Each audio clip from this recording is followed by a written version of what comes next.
Copy, Hog 01. Once more. Yeah, we see you safe. I see you safe. Bring it in. Night Owl, Hog 01. Friendlies in sight, target in sight, in from the south. In from the south, you're cleared hot, cleared hot.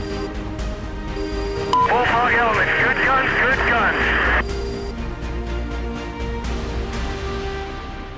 Welcome to the Pathway to Wings podcast, a podcast for aspiring Air Force aviators, hosted by current and former Air Force aviators.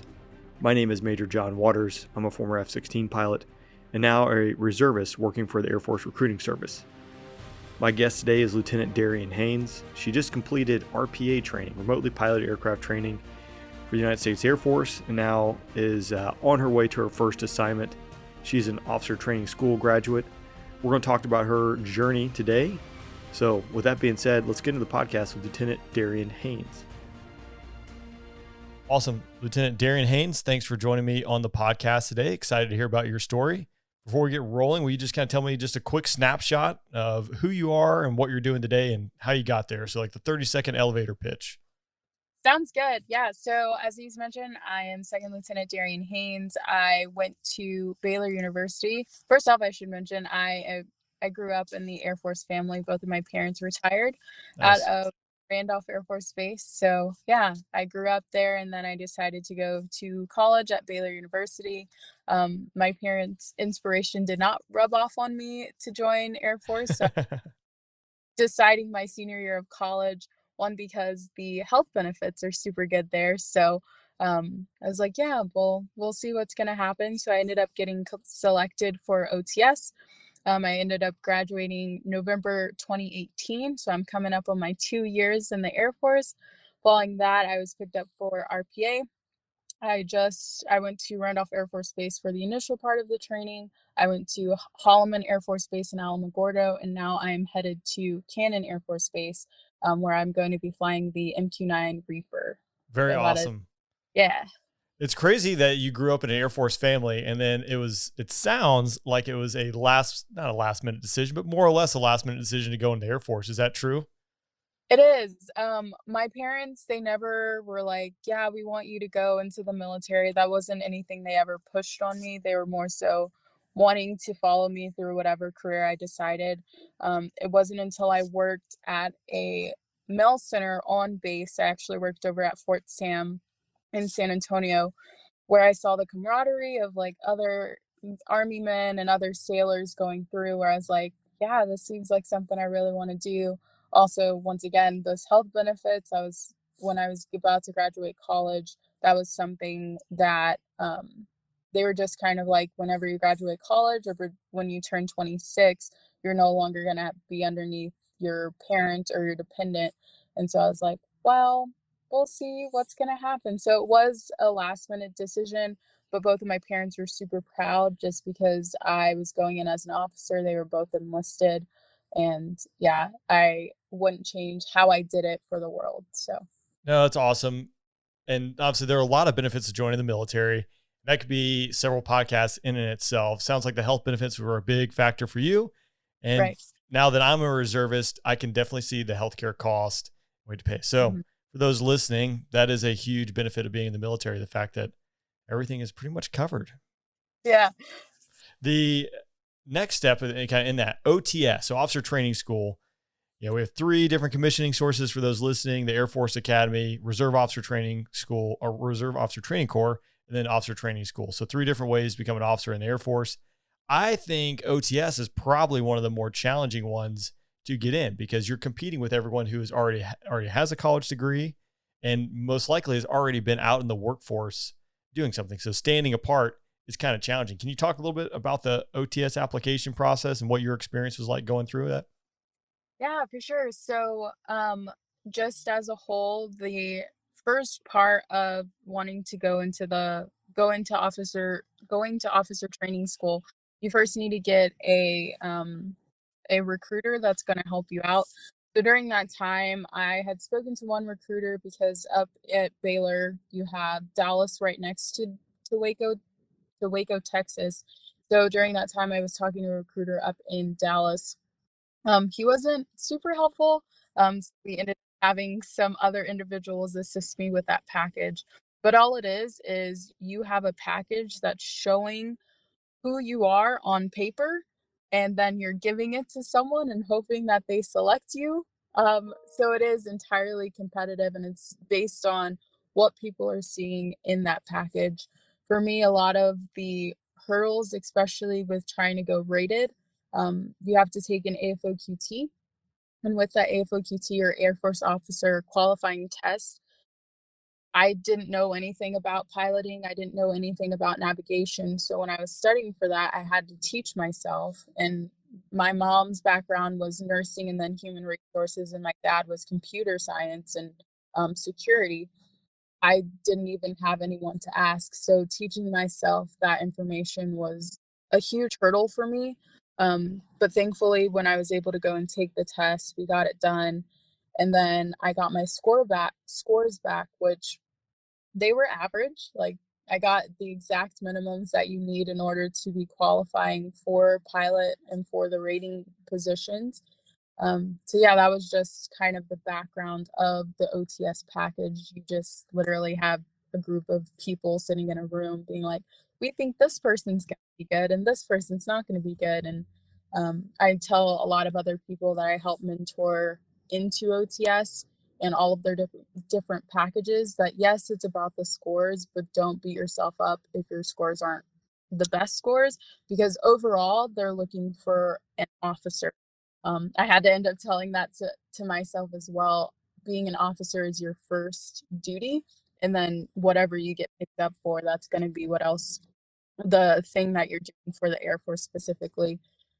So yeah, that's kind of the over underlying part of the actual package. And then going into OTS. So when I was going through, it was an 8.5-week program. And my journey is a little bit different than some in that I went to OTS twice. I went to the first 3 parts of OTS twice. The first time I went was January of 2018. And in January of 2018, I had gotten sick. Like, there were just a lot of different outside factors.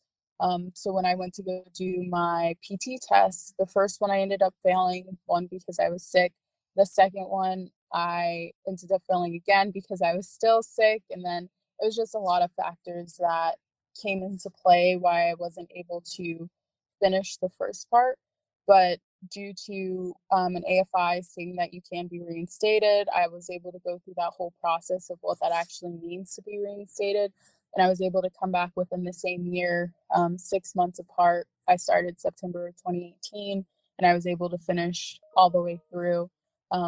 It's a very different experience, what I've heard in comparison to like ROTC and the Air Force Academy, in that it's only 8.5 weeks. Now it's 9.5 weeks. But yeah, you're just learning first how to be an officer. They're going to yell at you and break you down so that way they can build you back up. And yeah, you're getting to know the fundamentals of the Air Force and how it is to be an officer, and then learning what kind of leadership styles you want. Because at first I went in being like, yeah, I'm going to be like this kind of a leader, and then come to find out I'm a different kind of leader and I want to lead in a different manner than what I originally thought. And that's okay, because each person has a different personality, and I just had to figure out what mine was going to be while going through OTS. Yeah, and everything you just described there is a snapshot of just becoming an officer. And I think it's really important what you hit on, the fact that the Air Force is hiring you and bringing you on to be an officer, and what you do next is secondary or tertiary. So that's first and foremost. So when it goes to applying, being a well-rounded person, and they're really, again, it kind of stinks, but it is like the best way to do it. When you're looking at thousands of applications, you are summed up on a piece of paper. And so you have to stand out. So good grades, working hard, being well-rounded, because they're, again, it's like, does this person have the potential to be a great officer, to be a great leader? That's what they're looking at. And then are you going to go to a rated position or whatever you might want to go do? So I will back up just a little bit talking about the mentorship, because you said mentor, which I think it's one thing I hammer home with a lot of the youth that I talk with is you can find mentors out there. It's going to be easier for some than others, right? And that's going to be a blanket statement in life. There are going to be things that are easier for some versus others. when it comes to learning aviation and the AFOQT, the Air Force Officer Qualifying Test, I'll say there's a lot of aviation centric things there. So you said like you had to teach yourself that. Is there anything you'd have done differently? Did you have like any, like, I know you didn't have your parents to lean on. What would like advice for someone who is in your spot just a few years behind you that's kind of struggling with the same thing? Is there any advice you would give them to maybe make that process a little bit easier? Yeah, for sure. I would definitely, if you can at least get maybe 1 or 2 hours of flying. Like, granted, I know flying is super expensive, but if you're able to do that, I would suggest doing that just because it helps tenfold. One girl that I was talking to, she took her AFOQT.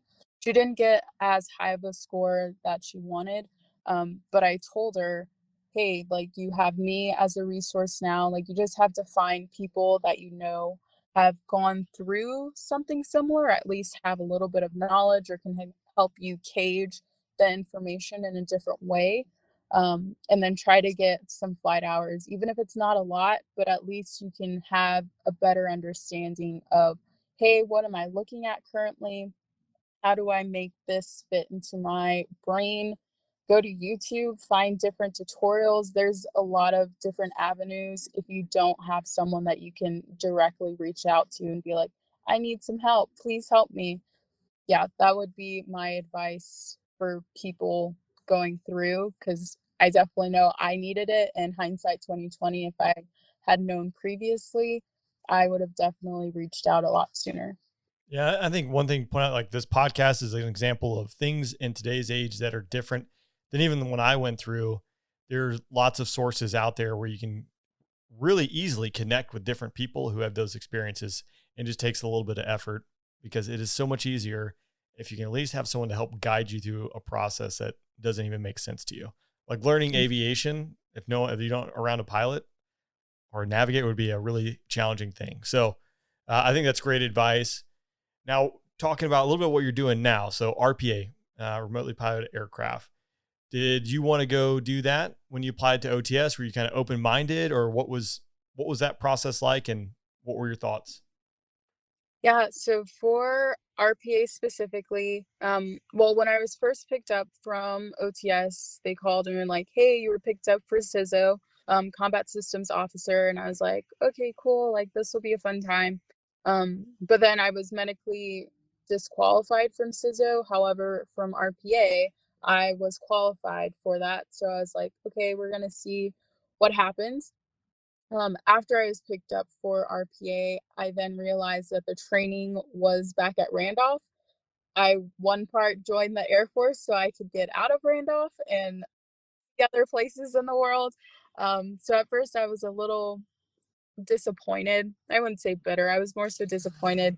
But after I like learned more about the mission, because at first I thought like, yeah, I'm just gonna be doing a video game. Like, this is gonna be super boring. Like, I don't know what I'm gonna do with it. Um, but then when I first started learning more so about what RPAs really are capable to do and how they help out the mission without being the super spotlighted aircraft, I was like, man, that sounds a lot more my speed, because I'm a very timid person in the sense of I don't necessarily need to be the center of attention. So I was like, man, to fly an aircraft that does the same thing, and we have weaponeering so I can help our guys on the ground, it was the best of both worlds for me. So at first I did not want to do RPA, but coming to find out more about its mission, I'm like, yeah, everyone should do RPA. Like, it's the best. But every pilot is gonna say their airframe is the best one in the Air Force. So I am no different in that. Yeah, no, it's cliche to say that. I have said it, but it's like no matter what you fly, you'll absolutely love it. And I think a lot of it comes down to the mission. A lot of it comes down to the people you're around. But no matter what you do, you'll absolutely love it. There obviously will be pain points, right, and setbacks, but in general, like it's a pretty good experience. I did not want to be a first assignment instructor pilot in Columbus, Mississippi, but it was a great assignment, right? Because the people, the mission was a lot of fun. Right. So I think it's, obviously you're going to land wherever you're planted. just bloom and be the best at whatever you're doing, I think is a great way to go after it. So I'm kind of curious about the RPA pipeline. It's not one that I'm very familiar with. So can we talk a little bit about what that looked like from showing up at Randolph to however many months later as you get kicked out the door, going to your first assignment? What does that look like? Yes. So now with COVID ops, everything might be a little bit different. But when I went through, got to Randolph, probably rated about, so I got to Randolph December of 2018. And then I didn't actually go to my first part of training until April of 2019. So probably about 6 or so months. During that time, you go to Pueblo, Colorado for the initial flight training. And you are flying a DA-20, or like some people call a lawnmower in the sky. That's Super slow bird, but valid. it's there to build up your confidence in being able to fly, at least seeing a little bit of military flying. So I was there with the RPA pipeline. RPAs are there a lot longer just because that's going to be our only time in the actual aircraft or an actual aircraft.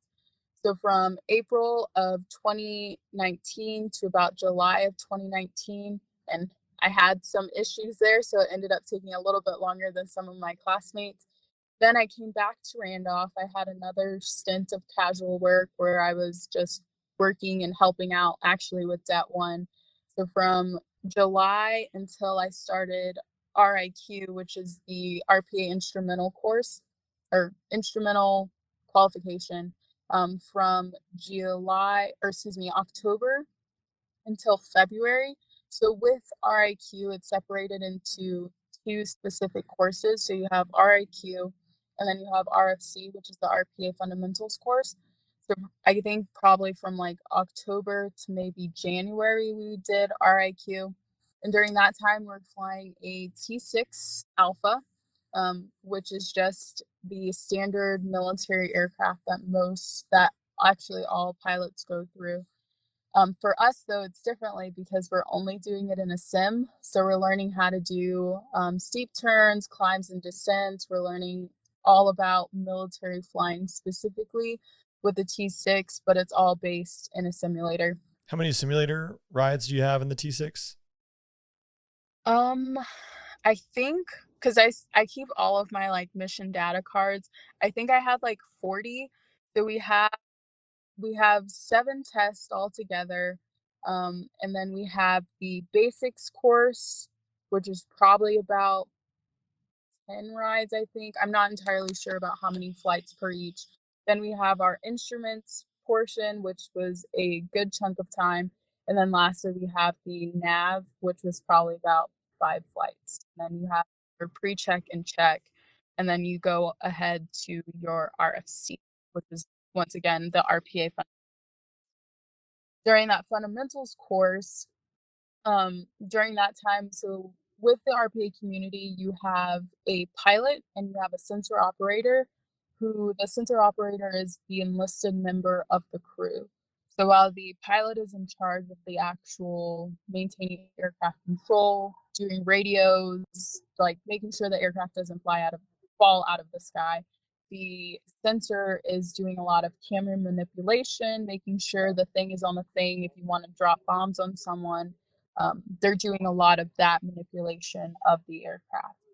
So during RFC, the pilots are learning how like the RPA is going to look, looking at all of our different software that we're going to be utilizing and making sure that we're learning the basics of how that's going to work, while the sensor operators are learning how they're going to be doing their stuff. Then we have a couple of sims within that where we're actually coming together, pilot and sensor, to see how working together would be since we are a crewed aircraft.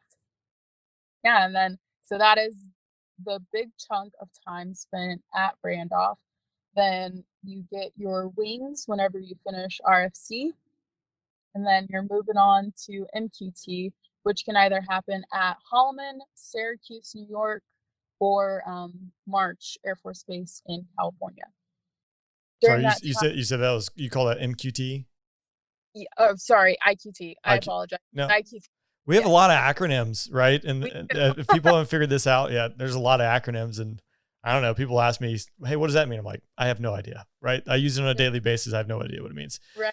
Just But have to feel it. yeah, so obviously you got the first chunk at Randolph. That's left hand, right hand skills. And then you go off to IQT. Is that what you said? Yes, sir. Okay. Yeah. IQ, yeah. IQT is actually where we start flying the MQ-9 by ourselves, or learning how to fly it first in a couple of sims. We also get all of our emergency procedures done, and then we start learning the different mission sets that we can do in the actual aircraft. Since we're not in the aircraft, we go into our GCSs, or our ground control stations. So we're essentially just figuring out what it means to fly our bird, what it means to fly the different mission sets that the aircraft can do, and what we may be doing whenever we get onto our follow-on basis.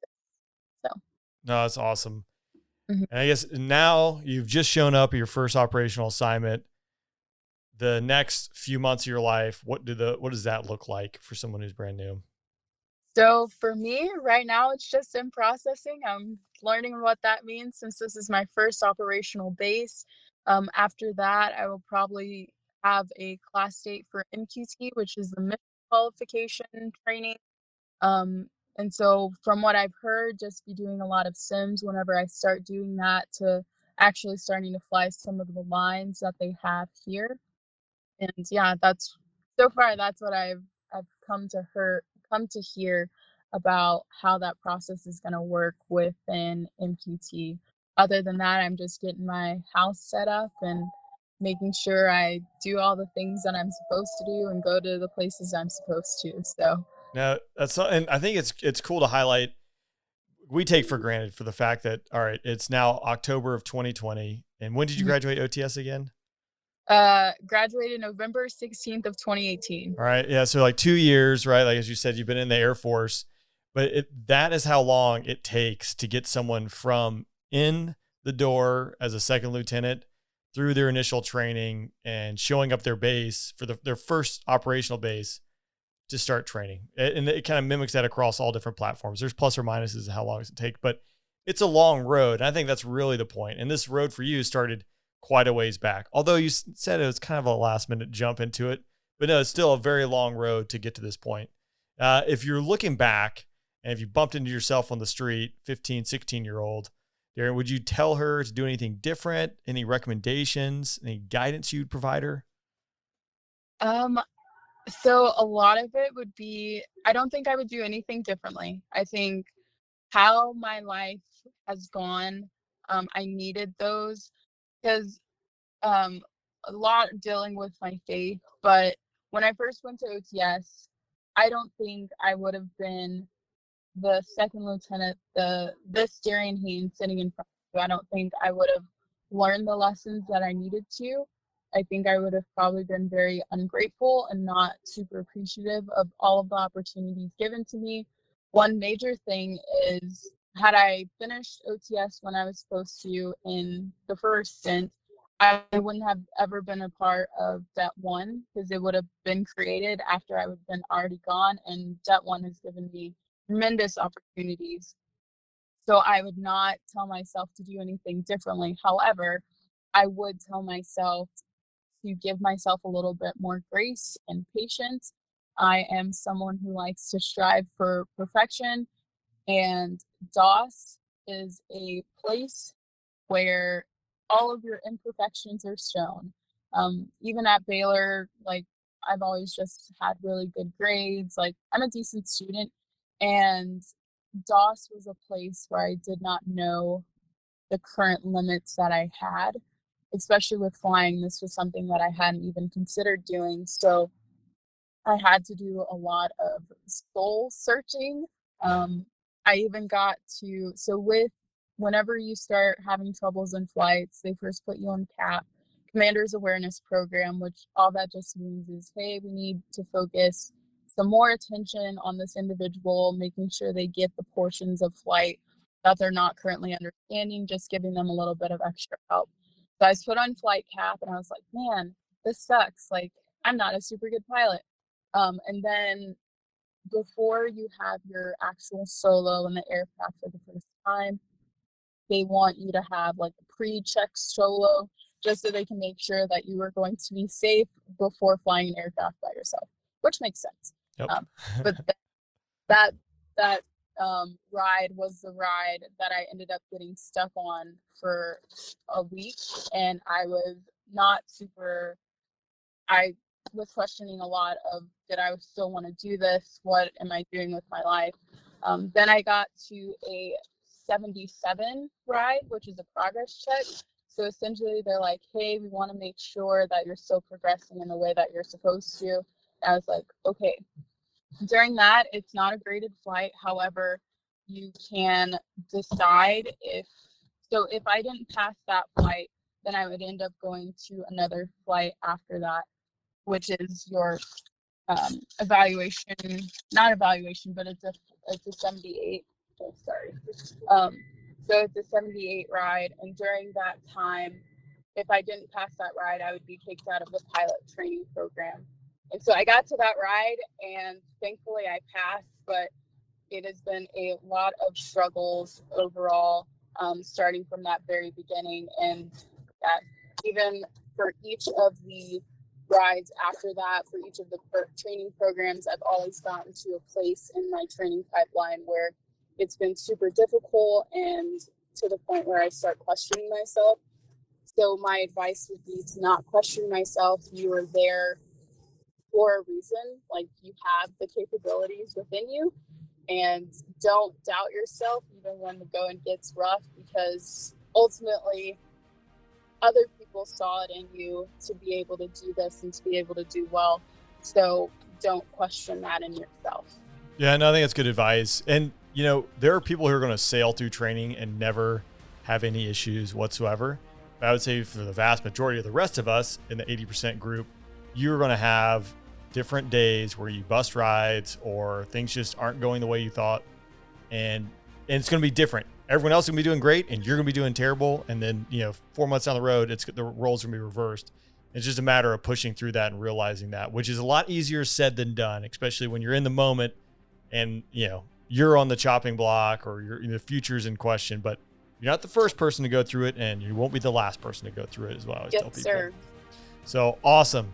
I really appreciate you taking the time today. People are really going to enjoy your story, and thanks for sharing it with us. Yeah, absolutely. Thank you for having me. I appreciate it. Absolutely. Thanks.